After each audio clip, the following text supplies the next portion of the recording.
আমি তোমার প্রেমে পড়েছি অল্প অল্প।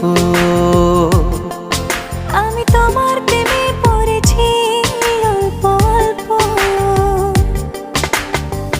আজ তবে দেখা হোক, অপেক্ষার একা হোক।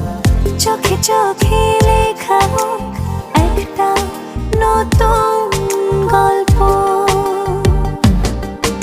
আমি তোমার প্রেমে পড়েছি অল্প অল্প।